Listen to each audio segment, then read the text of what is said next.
Hello mga idol, please like, share and subscribe for more novel stories to uploads. Diyos ng Digmaan, JC Entertainment. Bago tayo magpatuloy, shout out po sa inyong lahat mga idol, sa patuloy na pagsuporta sa ating YouTube channel. Maraming salamat po. Kabanata 2001. Inihanda ni Jack ang kanyang sarili para sa lahat ng tsismis na hindi maiiwasang mangyari kapag nalaman ang kanyang presensya sa lugar ng pakikipaglaban sa taya. Gayunpaman, ang parehong ay hindi maaaring sabihin para sa Brooke bilang Wesley at ang kanyang grupo ay patuloy na tumitingin sa kanilang direksyon. Napabuntong hininga si Brooke at bumulong kay Jack, "Mag-ingat ka, Kuya Jack. Mukhang hindi masyadong mabait ang tingin sa atin ng mga tao doon. I bet that Wesley has some tricks up his sleeve when it's your turn to fight against him." Hindi siya nag-alinlangan na gagawin ni Wesley ang lahat maliban sa pagpatay kay Jack at sa sinabi nito, tumango lang si Jack. Inaasahan din niya na medyo kakaiba si Brooke sa pagtitimpi ni Jack. Bagamat alam niya na si Jack ay nagtataglay ng pambihirang kapangyarihan, hindi iyon nangangahulugan na maaari siyang manalo sa isang laban kay Wesley, na tumatakbo upang maging isang napiling disipulo pagkatapos lamang na sumali sa loob ng kalahating taon. Ang kapangyarihan at talento ni Wesley ay isang bagay na pinakahahangad ni Brooke para sa kanyang sarili sa loob ng mahabang panahon. "Mukhang hindi ka nag-aalala?" Tanong ni Brooke nang mapagtantong nakatitig pa rin si Jack sa arena, naghihintay na magsimula ang laban, na tatagal pa ng 30 minuto. "Bakit ako mag-aalala? Akala mo ba pumayag ako sa laban dahil gusto kong protektahan ang pride ko?" Ganti ni Jack, "Di ba?" Isip ni Brooke. Palagi niyang iniisip na iyon ang dahilan o kung hindi, bakit papayag si Jack na labanan ang isang taong mas malakas kaysa sa kanya. Hindi niya akalain na may pagkakataon pa na umabot sa draw ang laban, at mas magiging imposible ang pagwawagi kay Wesley. Hindi na kinailangan pang tumingin ni Jack kay Brooke para malaman kung ano ang iniisip niya habang sinasabi ng kanyang katahimikan ang lahat. Ngumiti siya at sinabing, "Wala nang silbi na ipaliwanag ito sa iyo ngayon. Siguradong hindi ka maniniwala sa akin. Malapit mo nang maintindihan ang lahat." Lalo nitong ikanalito si Brooke. Nagpahiwatig ba si Jack ng isang bagay na mangyayari mamaya? Ano kaya ito? Pinag-isipan niya ito at naisip niya na ang tanging paraan para baguhin niya ang kanyang pananaw ay kung nakipag-away si Jack kay Wesley. Sa isiping iyon, bigla niyang itinuwid ang kanyang likod at halos lumuwa ang kanyang mga mata sa kanilang mga socket. Siguradong galit si Jack kung talagang balak niyang gawin iyon. Nang tatanungin na sana niya si Jack nito ay bigla na lang siyang nakakuha ng atensyon. Lumingon siya sa pinanggalingan at nakita niya ang isang maselang lalaki na naglalakad sa malayo. Nalaman agad ni Jack kung sino siya sa mga bulungan ng karamihan. Si Kuya Dale ay nasa oras talaga. Akala ko darating siya sa huling sandali. Oo, kilala siya sa huling minutong pagdating niya. Alam na alam niya ang ugali ni Brother Wesley. Sino ang nakakaalam kung ano ang sasabihin ni Kuya Wesley kung siya ay dumating ng huli? Kabanata 2002. Matagal ko nang inaabangan ang laban na ito. Palagi silang magkaaway na pareho nilang gustong tumapak sa ulo ng isa't isa. Natural lang na ayaw ni Kuya Dale na bigyan ng pagkakataon si Kuya Wesley na maghanap ng mali sa kanya. Sa totoo lang, sa palagay ko ay hindi maganda ang pakikitungo ni Brother Wesley sa maraming iba pang mga kapatid dito. Walang duda dyan. Palagi niyang minamaliit ang mga taong nasa ilalim ng kanyang kapangyarihan. Aba, ilang araw lang ang nakalipas, tuluyan na niya akong hindi pinansin nang batiin ko siya. Noon ko nalaman na totoo ang mga chismis tungkol sa kanyang pagkatao. Lahat ng komento nila ay napunta sa tenga ni Jack. Maliban sa kanyang post, si Wesley ay tila nakakuha ng reputasyon na mahirap pakisamahan, walang duda dahil sa kanyang kaiabangan. Pagdating ni Dale sa viewing platform, sumulyap siya saglit kay Wesley at agad na umupo sa isang lugar na pinakamalayo kay Wesley. Mukhang totoo ang chismis na magkaaway sila. Pakiramdam ko parang kulang sa tiwala si Brother Dale, sabi ni Brooke na bahagyang nakataas ang kilay. Tumango si Jack. Medyo malungkot ang ekspresyon ni Dale at sa kabaligtaran, si Wesley ay tila walang pakialam. Maging ang antas ng kanilang kumpiyansa ay magkasalungat sa isa't isa. Umaasa si Jack na makakalabas si Dale bilang panalo sa laban na ito. Ang host ng laban ngayon ay walang iba kundi ang matandang kaibigan ni Jack, Ambrose Adams. Alam ni Jack mula sa kanyang panahon doon na may mga 10 o higit pang mga diakono sa Dulce Sovereign Pavilion, ngunit bukod kina Zeph at Ambrose, hindi niya naabutan ang iba. Ngayon, may isang bagay na nalulungkot sa ekspresyon ni Deacon Ambrose na parang kulang sa tulog. Pagkatapak sa arena, naglabas siya ng isang pirasong papel mula sa kanyang bulsa at naiinip na sinubukang pakinisin ito. Pagkatapos, binasa niya ang papel. Noong una, inakala ni Jack na ito ay isang bagay na mahalaga ngunit napagtanto na ito lamang ang mga patakaran para sa laban. Ang mga patakaran ay simple, ang mga manlalaban ay kailangang sumali sa laban sa kanilang sariling kagustuhan, ang mga manlalaban ay hindi maaaring magdulot ng permanenteng pinsala o kamatayan sa isa't isa, at ang taya ay hindi maaaring masyadong mataas na ang pinakamataas na puntos ng kontribusyon ay nilimitahan sa 150. Ito ay upang maiwasan ang mga manlalaban na ma-addict sa pakikipaglaban sa arena ng labanan sa taya. Matapos basahin ang lahat ng mga alituntunin, inihayag ni Deacon Ambrose ang pagsisimula ng laban sa isang kaway ng kanyang kamay at inanyayahan ang lahat ng mga disipulo na gustong sumali sa laban hanggang sa arena kasama ang kanilang mga taya. Mayroong kabuoang 7 mga platform ng labanan at imposible para sa Deacon Ambrose na mamuno sa kanilang lahat kaya't nagdala siya ng ilang menor de edad na kaitiwala. Hinayla ni Brooke ang mangas ni Jack at itinuro ang chubby minor steward. Iyon ay Steward Fleming. Siya ang pinakamahusay na katulong ni Deacon Ambrose. Huwag magpaloko sa kanyang nakangiting mukha. Siya ang pinakamakuripot na taong nakilala ko at ang iba ay tinatawag siyang Iron Rooster. Si Steward Fleming ay sobrang chubby na ang kanyang mga facial features ay magkadikit, at totoo na siya ay palaging nakasports ng isang ngiti. Gayunpaman, pagkatapos ng maliit na pagpapakilala ni Brooke, gumawa si Jack ng mental note sa kanyang sarili na mag-ingat kay Steward Fleming. Maraming mga kalahok sa iba pang mga platform ng labanan dahil ang bawat disipulo ay dapat sumali sa isang labanan isang beses sa isang buwan, kahit na ang pinakasikat na labanan ngayon ay dapat na ang labanan sa pagitan nina Dale at Wesley. Tila naiinip si Wesley na simulan ang laban. Bumangon siya mula sa kanyang upuan sa sandaling ginawa ang anunsyo na magsisimula. Inalis niya ang hindi umiiral na alikabok sa kanyang katawan at sinadya ang daan patungo sa pinakasentro ng battle platform. Kabanata 2003. Bahagyang yumuko si Wesley kay Deacon Ambrose at may ibinulong sa tenga niya habang nakaturo kay Dale. Pagkatapos ay tumango si Deacon Ambrose at sinenyasan si Dale na bumaba sa kanyang mga mata. Tila sina Wesley at Dale ay binati na si Deacon Ambrose habang sila ay nakatayo sa magkabilang dulo. Ang informal na disipulo, si Wesley Sayer ng ranking 187 at informal na disipulo, si Dale Woodward ng ranking 143 ay sumang-ayon sa isang postahan ng 150 kontribusyon na puntos. Kung si Wesley Sayer ang nanalo sa round na ito, pagkatapos ay papalitan nila ang kanilang mga ranggo, at kung si Dale Woodward ang nanalo sa round na ito, ang kanilang mga ranggo ay mananatiling hindi nagbabago, boomed Ambrose at Deacon na agad na umalis sa labanan. Pagkatapos ay isinaaktibo niya ang protection na Pormasayon gamit ang mga masiglang kristal. Ang bawat platform ng labanan ay naset up sa kanilang individual na protection na Pormasayon upang maiwasan ang naliligaw na enerhiya na makaapekto sa mga manunood. Nanatiling magkaharap sina Wesley at Dale. Si Dale ay nakasimangot at parang nag-aalangan na magsalita ng habang si Wesley ay hindi man lang nag-abalang tumingin sa kanya sa halip, ay nakatingin kay Jack na naging dahilan upang gawin din iyon ng ibang mga manunood. Medyo natahimik si Jack dito. Mas mabuting huwag subukang tumakas o humingi ng awa kapag nagsimula na ang laban na ito.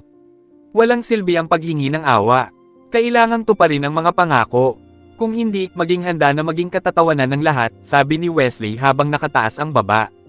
Alam ng lahat ng nakarinig nito na kay Jack ang itinuturo ni Wesley, at hindi kay Dale. Nagsimula silang tumawa at tumingin kay Jack ng panunuya. Sabik silang naghihintay na makita ang ekspresyon sa mukha ni Jack nang ipakita ni Wesley ang kanyang tunay na kapangyarihan at iniisip kung magagawa pa ba ni Jack na manatiling kalmado. Nagsimulang kumaibot ang sulok ng labi ni Jack.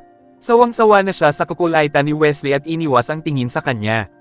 Gayunpaman, mas lalong nabalisa si Brooke sa sinabi ni Wesley habang palaipat-lipat siya na parang nakaupo sa mga uling. Maya-maya pa, isang pamilyar na boses ang dumaloy sa tenga ni Jack. Dumating na rin si Noel sa arena. Huwag mo na lang siyang pansinin. Kung hindi, walang katapusan. Tumango si Jack. Ang pakikipagtalo kay Wesley ay talagang gusto ng ibang mga manunood at saka wala namang kwenta, kaya minabuti niyang itikom ang bibig. Gayunpaman, napagkamala ni Wesley ang ganitong uri ng pag-uugali bilang duwag. Tumawa siya at sa magarbong tono ay sinabi niya, wala nang silbi ang pagiging duwag ngayon. Hinding-hindi kita mapapatawad sa mga sinabi mo sa akin. Nangako ako sa iyo na babayaran mo ang hindi paggalang sa akin. It took Jack's every effort to not roll his eyes at Wesley. Hoy, Wesley, ako ang taong kinakalaban mo ngayon. Itigil mo na ang pagyayakap mo at huwag mong sayangin ang oras ko. Simulan na natin ang laban. Naiinip na sigaw ni Dale na nakakunot ang noo. Napangisi si Wesley. Hindi man lang siya nagalit sa sinabi ni Dale. Mahinahon niyang pinunasan ng kamay sa manipis na hangin at agad na lumitaw sa kanyang palad ang isang espada na may sukat na 3 talampakan. Bago tayo magpatuloy, shoutout po sa inyong lahat mga idol, sa patuloy na pagsuporta sa ating YouTube channel. Maraming salamat po. Kabanata 2004. Ang espada ay kumikislap na parang mga bituin sa Milky Way at sa hitsura nito ay tila napakabigat. Inilabas din ni Dale ang kanyang sandata mula sa kanyang loot ring at ang napili niyang sandata ay isang pares ng mga punyal na may nakaukit na misteryosong pulang pattern. Sa pagtingin sa kanilang mga sandata ay napangiwi si Jack ng hindi namamalayan. Mula nang dumating sa mundong ito, iniisip niya kung dapat ba niyang bigyan ang kanyang sarili ng sandata na mas angkop para sa kanya dahil kung tutuusin, ang sandata ng isang tao ay maaaring tumaas ng husto sa kanyang lakas sa pakikipaglaban. Gayunpaman, ang Destroying the Void skill na nililinang niya ngayon ay isang Soul Attribute skill at ang Soul Attribute na armas ay isa sa pinakamahirap na armas na makita. Mahigpit na kinuyam ni Dale ang kanyang mga punyal sa magkabilang kamay at sa napakabilis na bilis ng kidlat ay bumaril sa platform ng napakabilis na walang nakakakita kung saan siya pumunta. Ang tanging nakikita lang nila ay ang misteryosong pulang tinang ng kanyang punyal. Napangisi si Wesley. Para siyang larong pambata. Ibinaba niya ang kanyang espada ng ilang dipa ang layo ni Dale sa kanya at ang espada ay bumaba kay Dale na parang isang kumikislap na meteorite. Ang lakas ng pag-atake lamang ay sapat na para madama nila ang pambihirang kapangyarihan. Hinarang ni Dale ang espada ni Wesley gamit ang kanyang mga punyal at agad na pinalis ng isang silver light ang pulang ilaw ng kanyang mga punyal.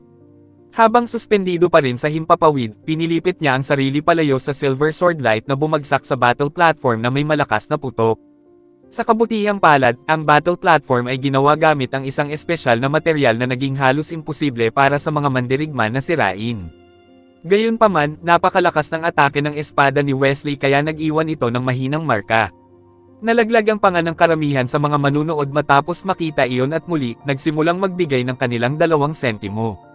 Ang kasanayang iyon ay dapat ang 7 stars meteor cloud. Balita ko ito ay isang intermediate red level na kasanayan at si Wesley ay nililinang ito ng higit sa isang tiyak na antas. Napataas ang kilay ni Jack nang marinig niya ito. Una niyang naisip na ang husay ni Wesley ay hindi bababa sa premium red level. Pagkatapos ng lahat, makatuwiran para sa kanya na magkaroon ng isang premium na red level na kasanayan na may ganitong malakas na sistema ng suporta at pambihirang talento kaya nagulat si Jack na siya ay nagtataglay lamang ng isang intermediate red level na kasanayan. Pilit niyang inisip ang dahilan nito ngunit dahil kagagaling lang niya sa mundong ito, hindi niya maisip ang mga dahilan. Kaya, mamaling siya upang humingi ng tulong kay Noel. Aaminin ko na si Wesley ay may mahusay na kaalaman sa mga pangunahing kaalaman ng intermediate red level na kasanayan ngunit talagang naisip ko na siya ay magkakaroon ng hindi bababa sa isang premium na antas ng kasanayan sa pula. Ibig sabihin, si Elder Sayer ay dapat makakuha ng ganoong uri ng kasanayan para sa kanya ng madali, tama? Nanlilisik ang mga mata ni Noel sa pagkalito ngunit nagsimulang tumingin kay Jack na parang halimaw. Dude, alam mo ba kung ano ang sinasabi mo? Oo, ang talento ni Wesley ay talagang katangi-tangi ngunit sineseryoso mo bang iniisip na kahit sino ay makakamit ang isang premium na red level na kasanayan ng ganoon lang? Ang pagkamit ng isang premium na red level na kasanayan ay mas mahirap kaysa sa pagkuha ng isang intermediate red level na kasanayan. Ang kahirapan ng isang antas ay hindi katimbang na mas mataas kaysa sa lahat ng iniisip ni Wesley. Hindi mo alam ang tungkol sa susunod na iniisip ni Wesley. Nakataas ang kilay ni Jack habang nakikinig sa paliwanag ni Noel. Nabanggit mo na naabot niya ang isang tiyak na antas at kung aling antas iyon. Tanong ni Noel. Parehong sinusubukan ni Dale at Wesley ang isa't isa sa battle platform na wala pa sa kanila ang nagpapakawala ng kanilang buong kapangyarihan. Gayunpaman, batay lamang dito, masasabi ng isa na hindi katugma si Dale para kay Wesley. Kabanata 2005. Dapat siya ay nasa unang yugto, sagot ni Jack nang ang dalawa sa platform ng labanan ay papasok na sa init ng laban. Ang sagot ni Jack ay naging dahilan upang lumingon si Noel, na nakaharap sa battle platform, at tumingin sa kanya ng diretso sa mga mata na may ekspresyon na walang puwang para sa pagdududa na siya ay baliw. Ano itong unang yugto na sinasabi mo? Huwag mong sabihin sa akin na hindi mo alam na hindi natin ginagamit ang una o pangalawa o pangatlo upang matiyak ang antas ng isang kasanayan o pamamaraan ng martial art. Kumaibat ang sulok ng labi ni Jackie. Natural lang na hindi niya alam kung paano gumagana ang mga patakaran sa bahaging ito ng mundo, tutal, ang nakuha niyang piraso ng kaluluwa ay hindi mula sa kontinente ng Hestia. Pagtingin sa ekspresyon ni Jack ay nakuha na ni Noel ang kanyang sagot.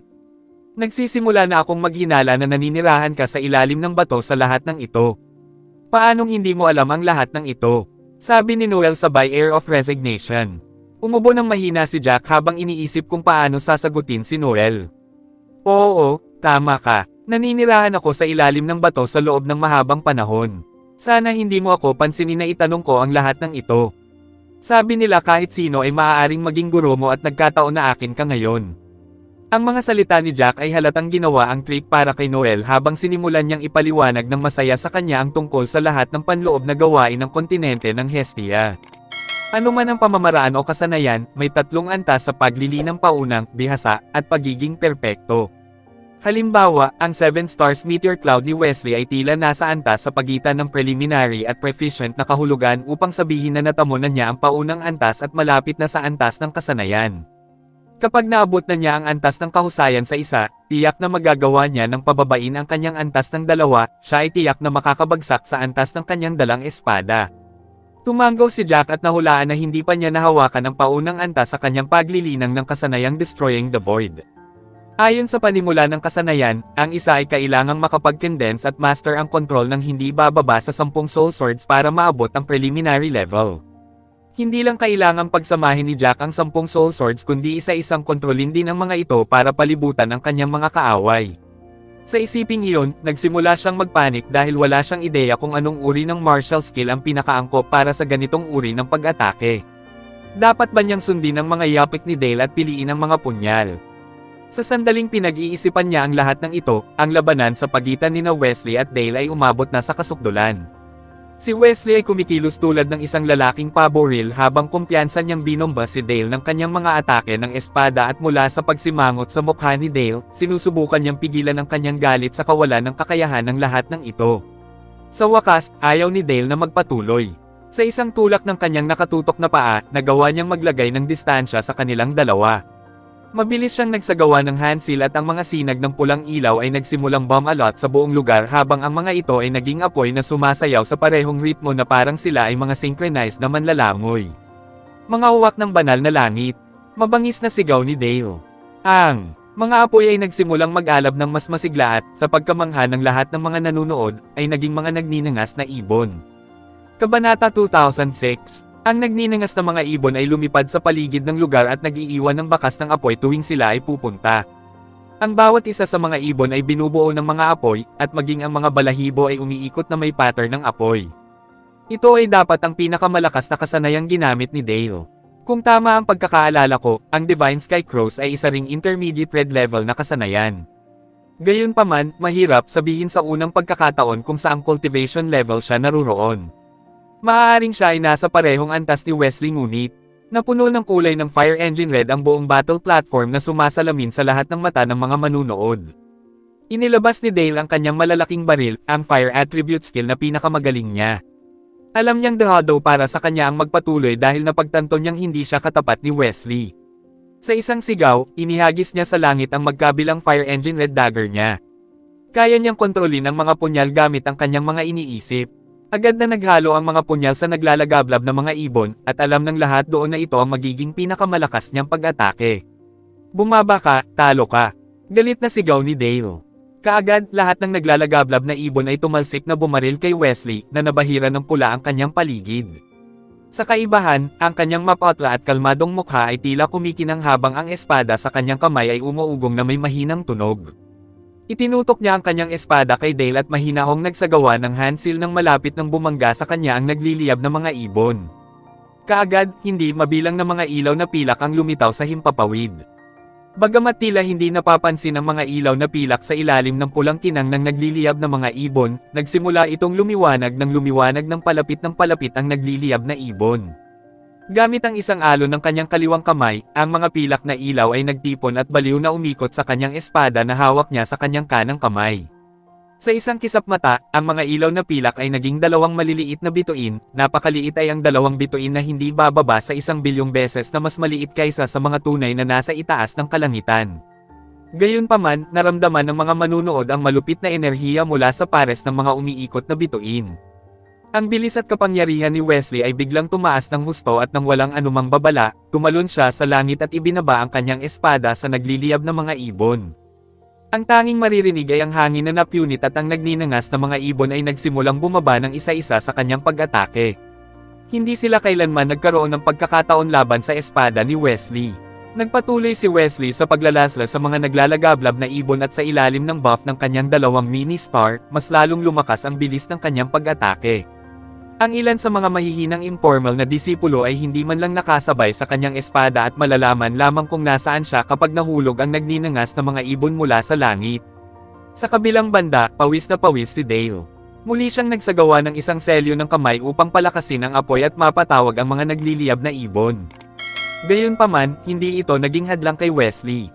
Napangiti siya at sa isang iglap, napawi na naman ang kayeg ng naglalagablab na ibon. Bago tayo magpatuloy, shout out po sa inyong lahat mga idol, sa patuloy na pagsuporta sa ating YouTube channel.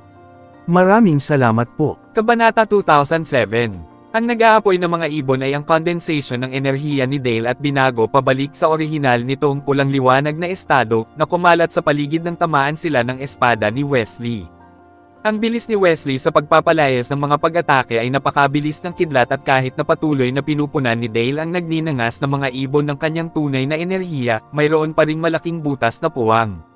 Tinutukan ni Wesley ang butas na malaki para madaanan niya at agad na sumulpot sa harap ni Dale. Matigas ang sulok ng labi ni Dale, hindi niya inaasahan na makakalusot si Wesley sa puwang. Ang naglalagablab na mga ibon ay walang kapantay kay Wesley. Napangisi si Wesley at ang tatlong talampakang espada sa kanyang kamay ay naglabas ng nakakasilaw na ilaw na pilak. Ang dalawang mini-star na umiikot sa paligid ng kanyang espada, basag at ang kanilang liwanag. Inilagay sa espada, na ginagawa itong kasing liwanag ng kalawakan. Sa tanawing ito, nanlamig ang likod ng leeg ni Dale. Siya ay baliw na nagsagawa ng isa pang round ng handsil upang ipatawag ang mga nagkalat na nagninangas na mga ibon upang lumikha ng isang hadlang sa kanyang harapan. Hindi man lang iyon nakapagpalupot ng talukap ni Wesley. Muli niyang itinaas ang kanyang espada at sinabing, narito ang aking pitong bituin na meteor cloud. Ang nakasisilaw na liwanag ng kalawakan ay naging kaysa ng espada at pinutol ang nagliliyab na hadlang ng ibon nang ang lahat ay nanlaki ang kanilang mga mata. Nakarinig sila ng malutong na tunog ng kaluskos at nahati sa kalahati ang nagninangas na ibon. Kahit na ang nag-aapoy na harang ng ibon ay sumipsip ng karamihan sa pag-atake, ang natitirang puwersa ay dumaong kay Dale. Bigla siyang nakaramdam ng pagkapunit ng sakit sa kanyang balikat at dibdib ng kulay pula ng dugo ang kanyang damit. Masakit siyang napasigaw at pinalipad bago bumagsak sa lupa ng malakas. Ang lahat ng mga manunood ay nalaglag na ang kanilang mga panga sa lupa noon. Itinaas ni Wesley ang malamig niyang kilay at pinalayas ang isa pang atake ng espada. Ang pag-atake ay hindi nakatutok sa mahahalagang bahagi ng katawan ni Dale ngunit napuno pa rin ng isang malakas na puwersa. Nakarinig ang lahat ng tunog ng laslas at isa pang malalim na sugat ng espada ang lumitaw sa dibdib ni Dale. Ang unang sword slash ay mula sa kaliwang balikat ni Dale, polyhis na hiniwa ang kanyang kanang katawan at ang pangalawa ay mula sa kanyang kanang balikat, polyles na hiniwa sa kaliwang katawan at ang pinagsamang epekto ay isang madugong tanawin. Ang kanyang kamisete ay ganap na nabahira ng pula at siya ay mukhang lubhang nakakaawa. Gayunpaman, hindi sakit ang hindi niya kinaya kundi ang kahihiyan na hatid ni Wesley. Pagkatapos ng pangalawang laslas na iyon, ibinalik ni Wesley ang kanyang espada sa storage space at dahan-dahang bumaba malapit kay Dale na nakahandusay sa lupa. Bumaba ang tingin niya kay Dale na may mapanuksong ekspresyon na lalong nagpapula sa mukha ni Dale. Sinubukan ni Dale na tumayo, gustong lumaban hanggang kamatayan kay Wesley. Gayunpaman, bago niya magawa iyon, narinig nilang lahat ang mga resulta na inihayag. Ang nanalo ay si Wesley Sayer. Ang dalawang kalahok ay magpapalit ng kanilang rango at ang taya ng 150 puntos ng kontribusyon ay mapupunta kay Wesley Sayer. Sa sandaling tumunog ang anunsyo, gaano man kadesmaya si Dale, wala na siyang magagawa. Ang mga tuntunin ay dapat sundin. Kabanata 2008, isang runner na disipulo ang mabilis na pumasok sa battle platform para buhatin si Dale matapos na i-deactivate ni Deacon Ambrose ang protective formation. Mapatla sa sakit ang mukha ni Dale at nakatitig siya ng mga punyal kay Wesley, na sa kabaligtaran ay walang ekspresyon. Agad siyang umalis sa battle platform nang hindi man lang lumilingon kay Dale, matapos ipahayag ni Deacon Ambrose ang resulta. Isang pandemonium na katulad ng 500 itik na sabay-sabay na nagkukwaking pagkatapos ng labanan. Si Kuya Dale ay walang kalaban-laban kay Kuya Wesley. Kitang-kita iyon sa simula kaya hindi nakakagulat na si Brother Wesley ang nagwagi. Sa totoo lang, sa tingin ko ay dapat mas mataas ang rango ni Brother Wesley kaysa sa dati niyang rango. Ang tanging dahilan kung bakit nagawang ma-rank ni Brother Dale ang ika-143 ay dahil mas matagal na siya sa academy. Talent-wise, siguradong mas malakas si Brother Wesley. Wala akong duda na kung bibigyan pa ng oras, malalampasan ni Brother Wesley ang mas maraming disipulo. Bagamat mas mataas ang rango ni Dale kaysa kay Wesley, naramdaman pa rin ng marami na kulang ang kanyang talento. Sa palagay mo ba ay pinakawalan ni Wesley ang lahat ng kanyang kapangyarihan noon?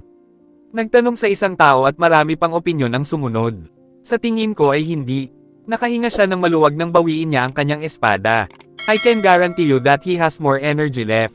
Dale being stronger than US doesn't mean that Wesley will need all his power para talunin siya.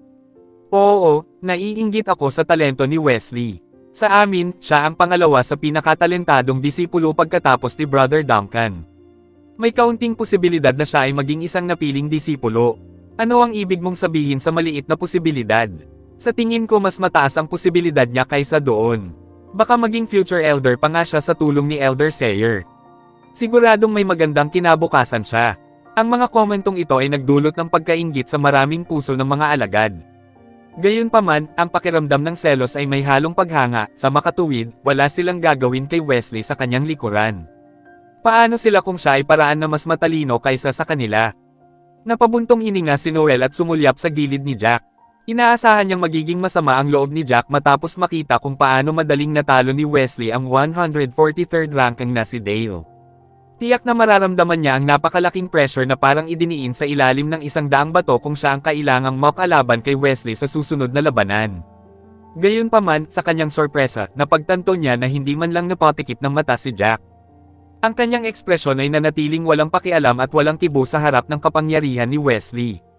Kumaibat ang sulok ng labi ni Noel. Hindi niya alam kung dapat ba niyang purihin ang composure ni Jack o ang galing niya sa pag-arte. Kabanata 2009. Kahit siya ay hindi masabi kung ang tiwala ni Jack ay dahil sa maganda ang plano niya o nagpepeke ito hanggang sa nagawa niya ito. Akala ng karamihan sa mga tao doon ay ginawa ni Jack ang huli at kinasusuklaman siya nito. Nakatitig sa kanya si Wesley mula nang bumaba siya sa battle platform. Inaasahan niyang matatakot si Jack at sobrang galit na galit kapag hindi. Tiyak na nagpapanggap siyang hindi natatakot. Walang paraan na hindi siya natatakot. Ang kanyang pag-arte ay tiyak na mas mahusay kaysa sa kanyang pakikipaglaban. Hindi na siya nag-abalang pigilin ang boses bagkus, malakas talaga ang sinabi nito at napatingin kay Jack na may pagtataka ang ibang nakarinig.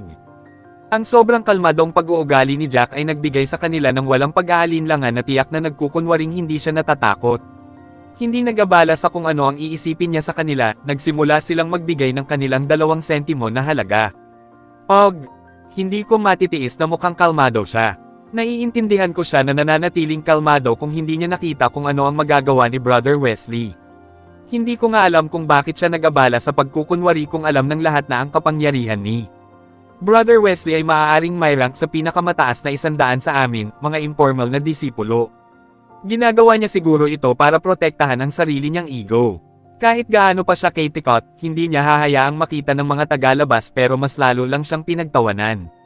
Oo, biro niya. Siguradong may maluwag na tornilyo sa utak niya.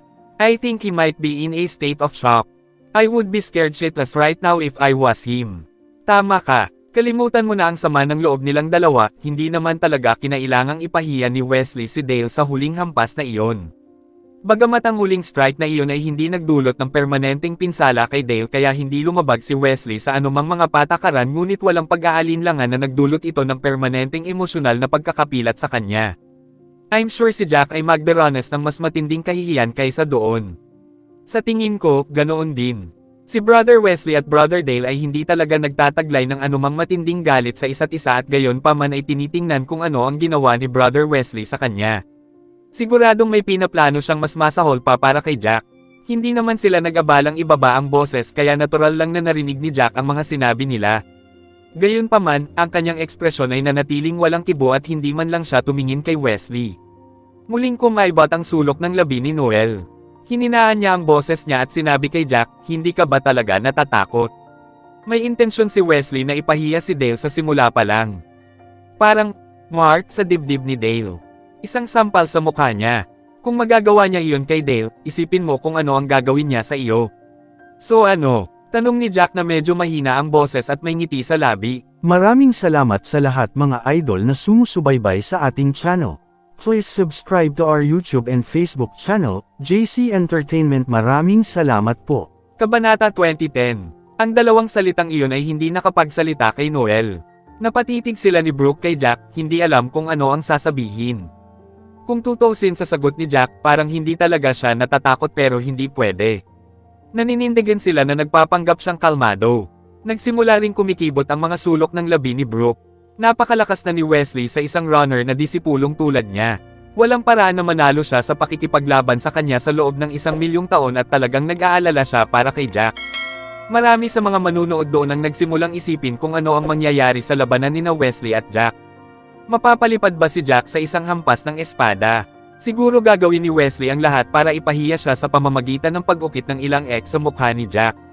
Hindi lang ipapahiya niyan si Jack kundi sinisigurado din ito na hindi siya magkakaroon ng pagkakataong gumawa ng anumang bagay na maganda sa kanyang buhay.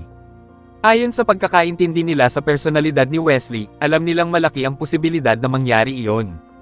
Kung tutuusin, si Wesley ang may suporta ng maraming maimpluwensyang figure at ang pinakamaraming makukuha niya sa pagpapahiya sa ibang tao ay isang bahagyang sampal sa palso. Kaya naman, bakit niya aalalahanan ang pananakit sa ego ng ibang tao? Ang lalaking may tatsulok na mata ay tinapik ang kanyang sarili sa likod dahil sa pagkakaroon ng foresight na sipsipin si Wesley. Hindi lamang si Wesley ay mas makapangyarihan kaysa sa karaniwang disipulo kundi may suporta rin si Elder Sayer. Walang alinlangan na ang pagsunod kay Wesley ay makikinabang sa kanya sa hinaharap. Kahit nanalo si Wesley sa laban, walang bakas ng kaligayahan sa mukha niya. Sa kabaligtaran, ang kanyang mga mata ay puno ng galit at ang lalaking may tatsulok na mga mata ay agad na nahulaan kung ano ang kanyang ikinagagalit. Bumangon siya sa kinauupuan niya at galit na tumingin kay Jack. Then, he scoffed and in a loud voice said, "Oh wow, Jack. We should give you an Oscar for your acting skill but then you really thought all of us are fooled by your pretense. Bakit hindi mo nalang aminin na talagang takot ka talaga ngayon?" Ang lalaking may tatsulok na mata ang numero 1 fanboy ni Wesley at gagawin niya ang lahat para sa kanya. Bukod dito, ang pagpapahiya sa isang walang katulad ni Jack ay hindi magdadala sa kanya ng anumang kahihinatnan. Napakunot ng noo si Jack. Ang dahilan kung bakit walang ekspresyon ang kanyang mukha ay dahil talagang wala siyang pakialam sa kapangyarihan ni Wesley at alam niyang hindi siya maniniwala sa kanya kahit sabihin niya sa kanila ang totoo. Gayunpaman, ang lalaking may tatsulok na mga mata ay tumawid sa kanyang linya, at hindi pa banggitin na palagi siyang nakikitang tinak sa kanyang tagiliran. Tinitigan niya ito, nanunuya, at sa malamig na tono ay sinabi, "Tama ako nang tawagin kitang matapat na aso ni Wesley. Gagawin mo ang lahat para sa iyong amo nang hindi iniisip ang kahihinatnan." Ang kanyang mga salita ay nabigla sa lahat ng naroon. Walang inaasahan na sasabihin niya ang ganoong bagay. Mas masakit ang mga sinabi niya kaysa sa sinampal niya ng tatsulok na mata ang lalaki. Halos suntukin ng lalaking may tatsulok na mata si Jackie sa mukha pero napatigil siya sa oras dahil may rules na nagsasabing bawal makipag-away sa viewing platform. Namumutla ang mukha ni Brooke dahil sa takot at mabilis niyang hinaila ang manggas ni Jack. "Kuya Jack, bakit mo nasabi yan? Siguradong maghihiganti siya sa'yo ngayon." Mahina na tumawa si Jack at sa mahinahong boses ay sinabi, "Sa tingin mo ba ay titigil na siya sa pang-uuyam sa akin kung hindi ko sasabihin ang anuman? At saka, nagsasabi lang ako ng totoo. Ang tanging dahilan lang niya parati akong nagdudulot ng mga problema ay dahil gusto niyang mapasaya ang kanyang amo. Sa makatuwid, dapat siyang maging handa na anihin ang kahihinatnan." Bagamat hiniling ni Brooke na itikom ni Jack ang kanyang bibig, kailangan niyang aminin na tama ang kanyang sinabi. Si Wesley at ang kanyang barkada ay hindi titigil sa paggawa ng gulo para kay Jack kahit na humiga ito at gumulong. Naunawaan niya ang lahat ng ito ngunit wala siyang lakas ng loob na gawin iyon. Please subscribe and hit the notification bell for more novel stories. JC Entertainment.